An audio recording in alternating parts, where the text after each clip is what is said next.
particular horse that I have here is actually an Andalusian horse, which is the breed that I'm nicknamed after. Right here, I have different branches of riding. They're divided. The two main categories are English and Western. And then within English, there's show jumping, racing, dressage, and hunters. Within Western, there's herding, barrel racing, and rodeo. What I'm going to focus on mostly is show jumping right here. Here's my agenda. I have equipment, so tack and rider equipment. The events I'm going to talk about are horse shows and the jumper event in particular. And then I'm going to tie it all together and how it relates to professionalism. So my first slide right here, I have tack on the top left. That's the saddle. That's what the rider sits on. And it's secured to the horse with, it's almost like a belt. It's called a girth. And then since the saddle's made out of leather, you have a saddle pad underneath it so that it doesn't harm the horse at all just by the leather rubbing against their skin. And then on the right, you have the bridle. And then right here is the bit. So the main purpose of the bridle is just to hold the bit in the horse's mouth. And right here you can see the reins. The reins extend all the way back to the rider, and the rider holds the reins in their hands and uses it to control the horse. Here I have rider equipment. On the left, these pants are called breeches. They're slim-fitting cotton, stretchy pants that that riders have been wearing for hundreds of years. And then these are English boots. It's just about a knee-high leather boot. The dress for men during a show is actually very similar to business professional. Most men wear a 3-button jacket, despite what Kent says, you button all 3 buttons, not just the top 2. And then men usually wear a collared shirt and tie, and women wear a jacket and then a blouse. And then right here is a show helmet, which is just a foam helmet with velvet covering on it. Here I'm just going to talk about horse shows in general. So one event on Long Island, which is one of the largest horse shows in the country, is called the Hampton Classics. I don't know if you guys know about Hampton. It's one of the richest neighborhoods in the country. There are millions and millions of dollars invested in this event. Hundreds of companies come out and they bring, there's shops there. Land Rover and Jaguar are always there. They have huge tents set up with all their latest vehicles. Tons of famous people go there. I actually got to meet Calvin Klein once, which was really cool. And Rudolph Giuliani usually goes there as well. In the picture on the left, there's a shot of the Grand Prix ring, which is the largest ring. That's where the biggest events are held. Here's an example of one of the jumps. Usually companies will sponsor a jump of their own. So in the past I've seen they have Prudential jumps, Grey Goose jumps.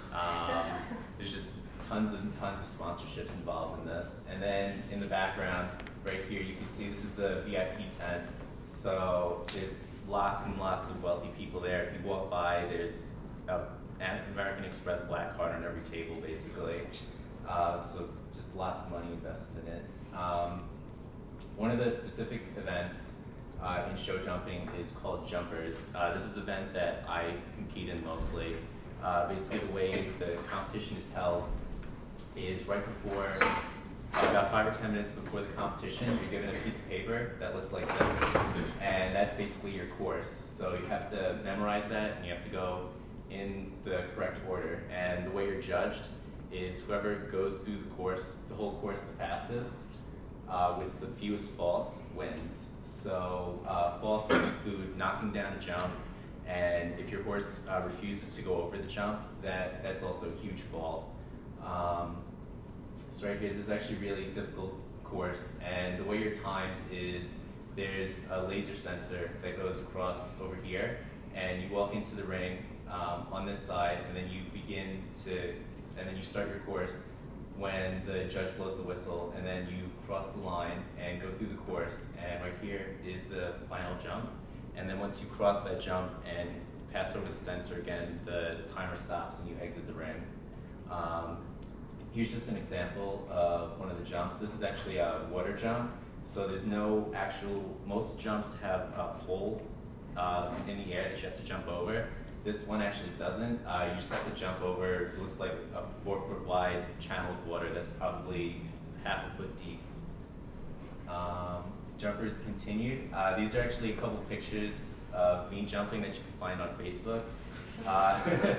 These obviously aren't from a show. The picture on the left is me in a competition at the place I worked over the summer. It's called 5 bar. Basically, the way it's set up is you have 5 jumps lined up in a row, and the way the competition goes is there's a group of riders, and they all go over the 5 jumps, and after all the riders go, they raise the jumps higher and higher, and if you knock a jump down, then you're eliminated. So the horse that I'm riding right here, this little pony, his name is Diego. I had actually just taught him how to jump a week before this competition, and I only entered as a joke, and I was obviously eliminated in the first round.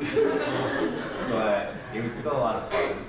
The picture on the right is me in a different competition. It was actually for Cowboys and Indians Day. So I was an Indian, so I rode bareback, so I had no saddle. And basically when you ride bareback, the only thing keeping you on the horse is the strength of your calves. So I had just gone over a jump, and my boss didn't tell me, but the horse that I'm riding, he hadn't jumped in a couple years, so the first time for him jumping was me riding him bareback, and he got really excited, and he overjumped it, and it was incredibly painful. Now I'm going to just tie it in with professionalism. There's a lot of professionalism involved in horseback riding just based on the dress, and also it's usually associated with people who are very wealthy just because it's such an expensive sport. So on the top left, you can see what the woman is doing is actually before you start certain competitions, you actually have to salute the judge. So you basically touch your hand to the brim of your helmet and then tilt your head down and put your arm at your side. And you can actually get points deducted by the judge if when you go into the ring and salute, you're not facing the judge. So if you face a different direction than the judge is, you just look like an idiot. On the top right is a woman showing a 2-point position, which is the position that you go in before you go over a jump. Posture is very important. See, the woman's back has a slight arch to it. It's very important. You can't hunch over just because that ruins your balance. And also the placement of your leg is very important. Your heel should be lined up with your hip. And so your legs shouldn't be out in front of you and they shouldn't be back behind you. And also, which is very important, your heel should be pointed downwards, which helps with balance. And then on the bottom is a picture of a bunch of students at the end of a horse show when they're receiving their ribbons.